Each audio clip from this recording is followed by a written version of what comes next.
la science, c'est quelque chose que s'il n'y a pas un composant humain, c'est plus déjà de la science. Et ça, je crois que ce n'est pas nouveau ici. Vous tous, vous le savez. Et vous savez aussi que nous avons essayé pendant presque 40 ans de travailler dans des éléments formels, mais aussi mathématiques, pour chercher des instruments capables de pouvoir trouver quelque chose au milieu des cerveaux humains. C'est-à-dire essayer de trouver pas seulement la rationalité qui fait la science classique, mais aussi la façon subjective dans laquelle l'homme prend des décisions. C'est-à-dire, la science, ce n'est pas de la science s'il n'a pas ces deux composants qui fait de sa pensée le support de l'humanisme. S'il n'y a pas cette subjectivité, où se trouve l'humanisme?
L'appréhension du futur en général est toujours un domaine éminemment complexe parce que traversé par de multiples incertitudes.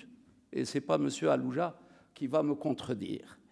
Quelle est donc sur le plan méthodologique la compréhension de la question du défi du futur économique? Est-ce l'appréhender? Est-ce le configurer? Ou est-ce plutôt définir des approches qui permettent de le projeter avec incertitude? Cette question a toujours été un enjeu stratégique pour les civilisations qui se sont succédées. Leur durée, leur longévité, leur capacité à se régénérer ou se perpétuer est liée à leur capacité de se projeter dans le futur. Dès lors, comment orienter leur inventivité? Comment faire le bon choix de la définition des priorités? Cette question est non seulement d'ordre scientifique, mais elle est aussi d'ordre philosophique. En effet, elle est liée à la capacité de se remettre en question, d'admettre et même de concevoir ses propres ruptures dans l'approche scientifique ou dans les philosophies qui les sous-tendent et dictent la hiérarchie des priorités. Ainsi donc, l'enfermement dans des logiques répétitives et par conséquent réductrices peut être dévastateur pour l'avenir d'une société.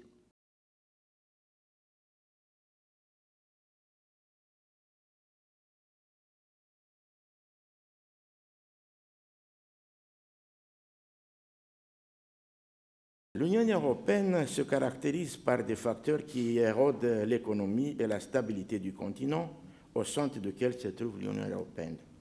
Passons-le en évidence. Premièrement, la crise des réfugiés représente les plus grands défis parce qu'elle met à l'épreuve même les performances de la gouvernance communautaire difficile et même des États membres. Les divergences d'approche reflètent les différences des cultures et les caractères d'éducation et des comportements institutionnels. Le Brexit et la fragilité de l'économie de la Grèce consomment des efforts et engendrent des contradictions majeures au sein de l'Union. Les politiques monétaires non orthodoxes, dont on ne sait pas comment sortir, leur impact sur la stimulation de la croissance économique n'a pas les résultats escomptés, ni le relâchement quantitatif, ni les intérêts négatifs. Le ralentissement de la croissance de la productivité du travail sous l'influence des facteurs cycliques et structurels moins maîtrisés par la politique économique communautaire ou des États membres. Les relations tendues entre l'Europe et la Russie comme résultat de la perception de l'expansion de l'influence occidentale dans l'espace ex-soviétique de la part de la Russie. La mise en danger de démocratie européenne, les partis extrémistes et nationalistes ont causé des fractures dans les structures démocratiques de la société.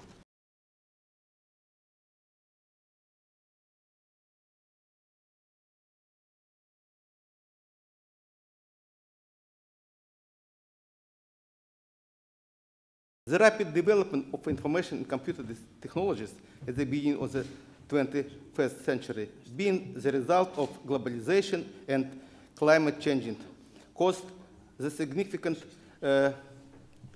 evolution process in the modern society. New countries, economic and political communities have appeared in this context. Number of complexity and powerful industrial energy and transport objects has significantly increased.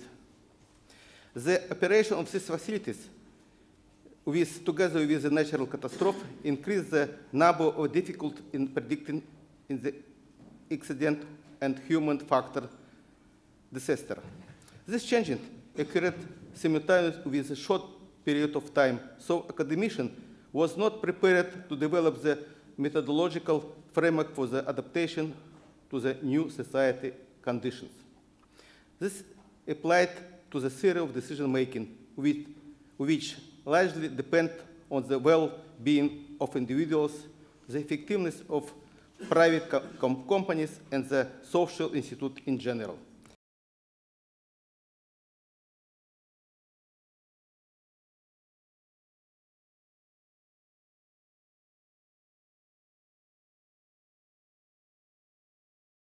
As you know, there are some problems on world oil market with price of oil and gas.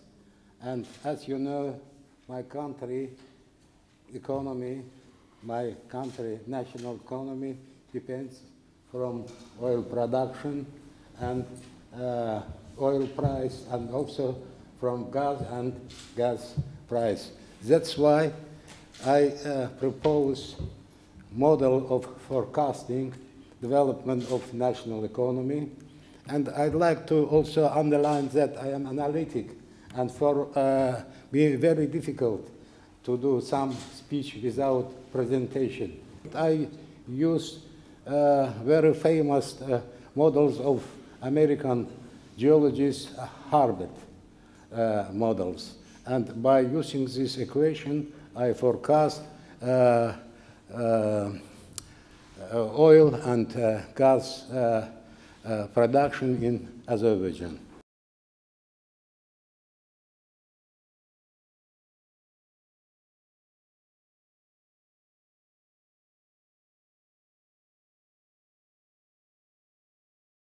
Avec la globalisation des échanges et le développement de l'économie numérique, le phénomène de la fraude et de l'évasion fiscale a pris une ampleur inégalée. Et ce fléau est universel, il touche tous les pays. Ainsi, aux États-Unis, un rapport du Sénat américain estimait à 1 000 milliards de dollars par an le montant de la fraude. Dans les pays de l'Union européenne, la Commission européenne évaluait également à 1 000 milliards d'euros par an la fraude fiscale, ce qui est équivalent au PIB d'un pays comme l'Espagne.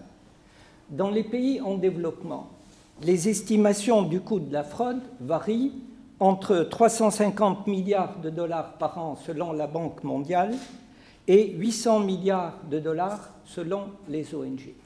Bien sûr, il ne s'agit que de chiffres approximatifs, estimatifs, puisque, par définition, le montant de la fraude fiscale ne peut pas être mesuré. La dissimulation des revenus et des patrimoines s'effectue la plupart du temps à l'étranger, principalement dans les pays à fiscalité réduite, dans les paradis fiscaux, et c'est ce qui donne toute son importance à la dimension internationale de la fraude et de l'évasion fiscale.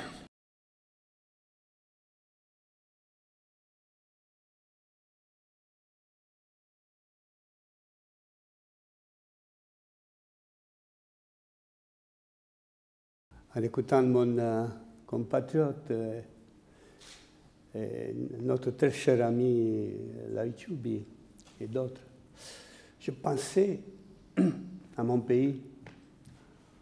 Comment se fait que la Roumanie, qui est un pays riche, c'est le 7e pays en ce qui concerne la population et la surface de l'Europe?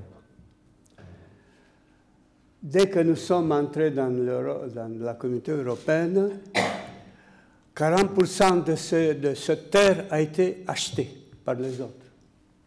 Donc, maintenant, 40% de terre agraire a été achetée par les hommes concernés, par les hommes intéressés de ça, des Italiens, des Arabes, nos voisins hongrois, etc. Mais 40%, vous vous rendez compte un peu?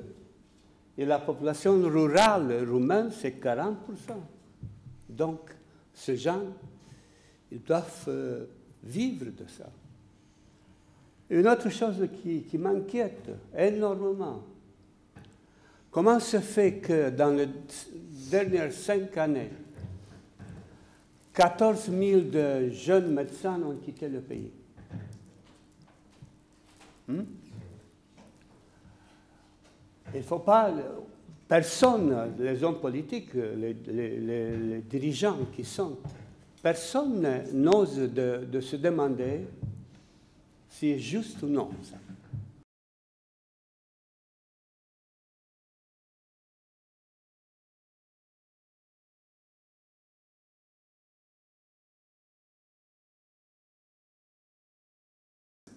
Este 97% que es micro, pequeña y mediana empresa, en la realidad económicamente está descapitalizada, con tecnologías intermedias tendientes a obsoletas, la mayoría con procesos intermitentes. Esto comúnmente en el gobierno mexicano no se habla, en la vida real, pues esto pasa, ¿no? Y de ese 3% que pudiéramos caracterizar como gran empresa, fundamentalmente son las que siempre han exportado, las que de alguna manera son el motor económico hacia la participación de los grandes mercados, pero tampoco hablaríamos que tienen tecnología de punta al 100. Hoy día la innovación es un factor fundamental para la competitividad de las empresas, esto le llamamos organización, que son los sistemas económicos, pero lo más importante es que la innovación actualmente se ha convertido en un factor fundamental para el desarrollo y la supervivencia de los sistemas.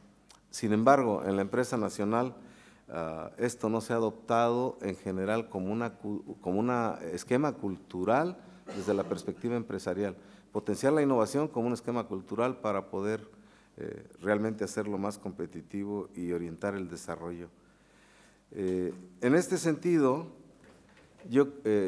uno de los puntos fundamentales es seguramente es educación, en gran medida.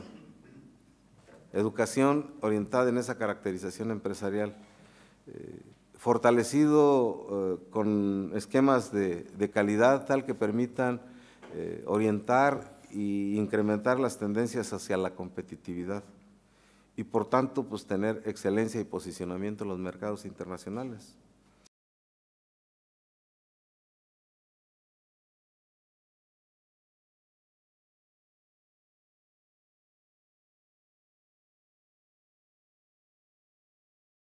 regions are often the location of a complex structure of heterogeneous agents acting in different ways.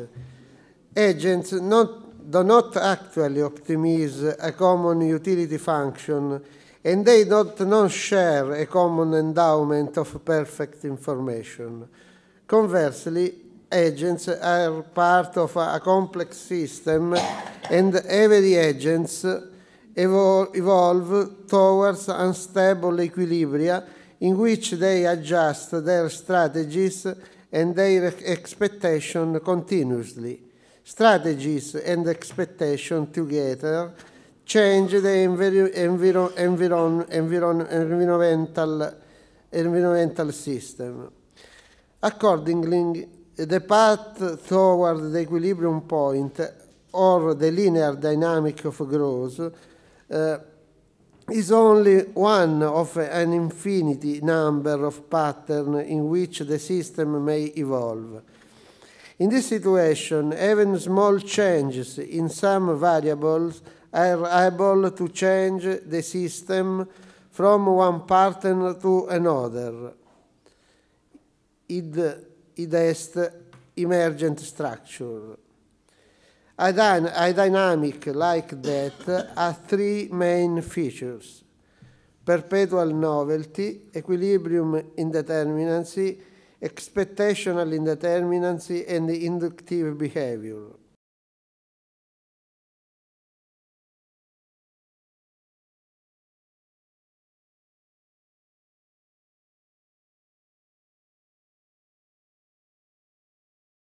El hombre como individuo no puede bastarse a sí mismo, aislado. El hombre no puede vivir solo. Podemos suponer que en su origen los seres humanos vivían en grupos pequeños, más bien sin orden preciso, en un estado de no cultura, en el caos llamado mítico. Pero para sobrevivir y vivir, el hombre necesita de recursos regulares y de cierto orden, de una cultura, de un cosmos. El fundamento de este cosmos es la organización de las relaciones entre los seres humanos. ¿Para qué? La producción, la recolección y la distribución de los recursos, y para la protección de su integridad. La mejor forma para realizar esta organización es el Estado. Todo Estado consiste en una población que vive en un determinado territorio a explotar y necesita un poder regulador.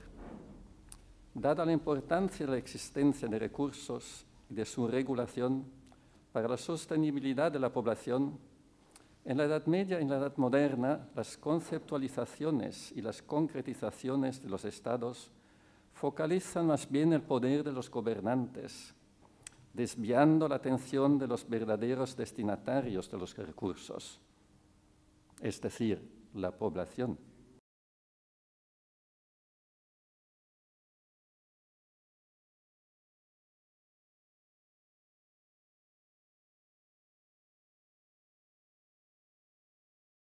Both economic and biological sciences share the same values, the same morals, standards, and ethics.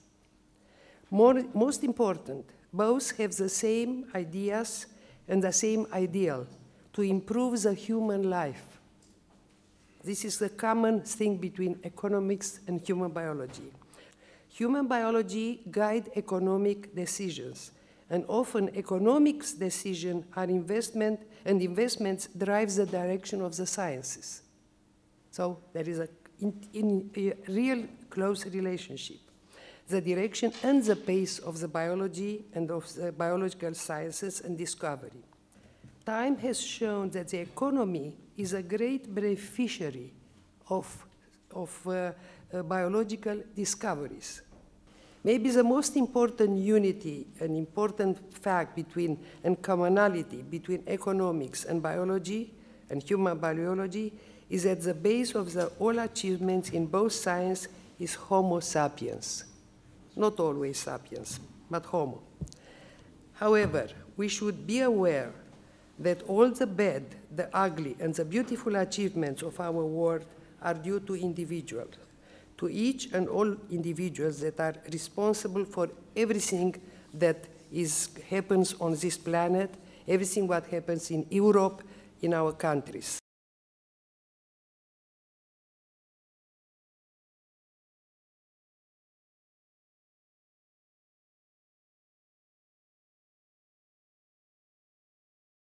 We have at the last 3 great challenges in front of us. The environment challenge, the migration challenge, the poverty and hunger challenge. The environment challenge is the challenge against global warming, energy consumption and pollution. Data on these 3 phenomena are well known and explain that the Earth, our Earth, is heading towards a breaking point. Global warming has increased the risk of climate change that has become more and more evident. In 2015, about 65 million people escaped from their countries. The victims were 5.4 million, and most of them were children. It's clear that we are facing a terrible humanitarian tragedy that will continue for decades. I think that it's necessary to understand that there are many other actors, associations, social groups, families, even individuals, who will not or cannot follow the directions provided by the official economic actors. Although they are also economic actors, we must take into account their behavior. Consequently, and finally, I think that today the best behavior of those we traditionally consider economic actors is to propose open and flexible schemes prepared to be amended in accordance with the millions of other behaviors, because their rigid patterns are appropriate in time of stability, but not in constant time change and so relevant as in the present. Je suis très heureux de votre présence ici parmi nous.